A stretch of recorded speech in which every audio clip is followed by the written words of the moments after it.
Subscribe करें हमारे YouTube channel को और बेल आइकन को प्रेस करें हमारे लेटेस्ट वीडियोस को देखने के लिए।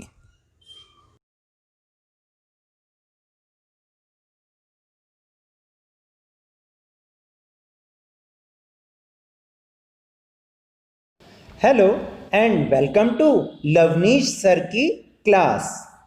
आज की ये शिक्षा निदेशालय राष्ट्रीय राजधानी क्षेत्र दिल्ली की वर्कशीट नंबर 24 जो कि क्लास 9 के स्टूडेंट्स के लिए है, यह भी रूसी क्रांति से ली गई है जो कि आपकी पाठ्य पुस्तक इतिहास का पाठ नंबर 2 है। आज हम इसमें जानेंगे कि छोटी छोटी घटनाओं के द्वारा रूस में समाजवाद किस प्रकार आया। यहाँ जो पॉइंट्स दे रखे हैं उन्हें आप अपनी नोटबुक में पॉइंट्स के रूप में नोट करके उसे आप लिखकर याद कर सकते हैं, क्योंकि आपको एग्ज़ाम के समय ये पाठ को समझने में बहुत फ़ायदा पहुंचाएगा। तो चलिए शुरुआत करते हैं और मेरे साथ समझने की कोशिश करते हैं। 1871 में फ्रांस के पेरिस नगर परिषद, जिसे हमने कम्यून भी कहा था, पर कामगारों, मजदूरों, पेशेवरों, आम लोगों और राजनीतिक कार्यकर्ताओं ने जबरन जन सरकार के रूप में कब्जा कर लिया। इस घटना ने दुनिया भर के समाजवादियों को समाजवादी सरकार बनाने के लिए प्रेरणा दी। यहीं से मजदूरों का लाल झंडा कम्युनिस्टों, क्रांतिकारियों का झंडा स्वीकार कर लिया गया। तो आपने देखा कि किस तरह से आम लोग, मजदूर, कामगारों ने एक जन सरकार के रूप में कब्जा कर लिया, और यहीं से जो मजदूरों का जो आज हम लाल रंग का झंडा देखते हैं यूनियंस वगैरह का, वो यहीं से इसकी शुरुआत की गई। फिर बात करते हैं कि 1905 की क्रांति के द्वारा जार की ड्यूमा बनाने की सहमति से राजनीतिक अधिकारों जैसे वोट के अधिकार से रूसी जनता का परिचय हुआ, यानी रूसी जनता को अब वोट देने का अधिकार मिल गया। फिर इसके बाद है जापान से रूस की पराजय, सेना में अराजकता और भ्रष्ट प्रशासन के कारण आम जन में भारी असंतोष की भावना थी। लोगों के मन में जार के प्रति आक्रोश था। फिर अगली घटना है कि 1905 की असफल क्रांति के बाद बनी ड्यूमा से सरकार के बीच खींचतान और विवाद होता ही रहता। इससे ड्यूमा और सरकार दोनों ही कमजोर हो गए। 1912 में चौथी ड्यूमा के समय प्रथम विश्व युद्ध में रूस शामिल हुआ, जहां रूस की असफलता से धीरे धीरे सेना पर भी इनका नियंत्रण कम हो गया। तो धीरे धीरे परिस्थितियां बन रही थी रूसी क्रांति की। ये कोई एक दिन की घटना नहीं थी।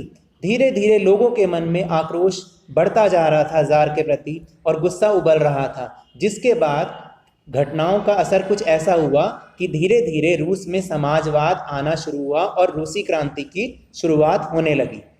फिर मार्च 1917 में पेट्रोग्राद में भूखी बदहाल जनता अनियंत्रित होकर लूटमार करने लगी, जिस पर सेना ने गोली चलाने से इनकार कर दिया, क्योंकि सेना भी उन्हीं का ही साथ दे रही थी।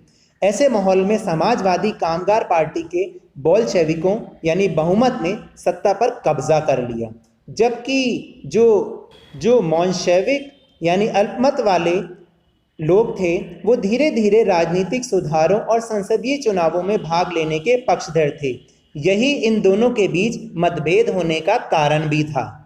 फिर हड़तालें हुई, विरोध प्रदर्शन हुए और सेना के विद्रोह के बीच जार ने भी शासन से त्याग दे दिया।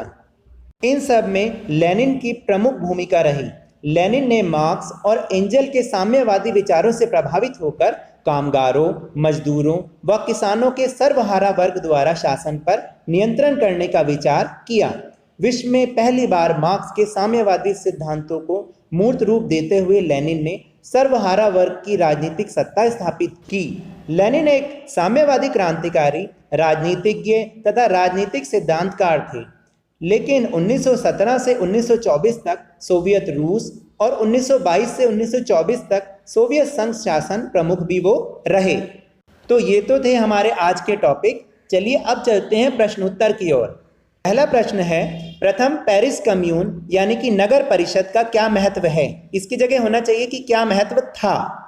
तो इसका उत्तर है कि 1871 में फ्रांस के पेरिस नगर परिषद यानी पेरिस कम्यून पर कामगारों, मजदूरों, पेशेवरों, आम लोगों और राजनीतिक कार्यकर्ताओं ने जबरन जन सरकार के रूप में कब्जा कर लिया। तो इस घटना ने दुनिया भर के समाजवादियों को समाजवादी सरकार बनाने के लिए प्रेरणा दी और यहीं से मजदूरों का लाल झंडा यानी कि कम्युनिस्टों क्रांतिकारियों का झंडा इसको स्वीकार कर लिया गया।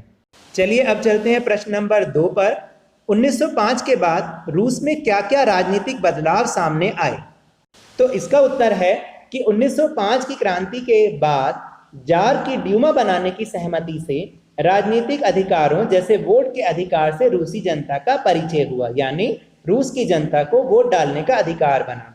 ये तो था पॉइंट नंबर 1। और पॉइंट नंबर 2 हो सकता है कि 1905 की क्रांति के बाद बनी ड्यूमा से सरकार के बीच खींचतान और विवाद जारी रहा। चलते हैं प्रश्न नंबर 3 पर। बोल्शेविकों और मोन्शेविकों के बीच क्या मतभेद थे?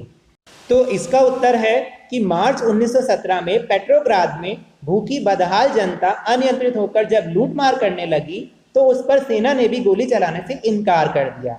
ऐसे माहौल में जब समाजवादी कामगार पार्टी के बोल्शेविकों ने सत्ता पर कब्जा कर लिया तो मोन्शेविक जो धीरे धीरे राजनीतिक सुधारों और संसदीय चुनावों में भाग लेने के पक्षधर थे, उनसे उनका विरोध बढ़ता चला गया।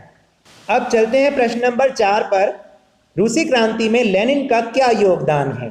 तो इसका उत्तर भी आपकी वर्कशीट में ही है, सबसे लास्ट वाला पैराग्राफ। लेनिन ने मार्क्स और एंजल के साम्यवादी विचारों से प्रभावित होकर कामगारों, मजदूरों व किसानों के सर्वहारा वर्ग द्वारा शासन पर नियंत्रण करने का विचार किया।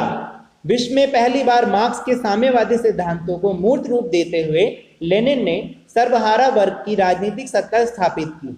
लेनिन एक साम्यवादी क्रांतिकारी, राजनीतिज्ञ व राजनीतिक सिद्धांतकार थे। लेनिन 1917 से 1924 तक सोवियत रूस और 1922 से 1924 तक सोवियत संघ शासन के प्रमुख रहे। यही उनका रूसी क्रांति में बहुत बड़ा योगदान था। तो ये थी आज की वर्कशीट।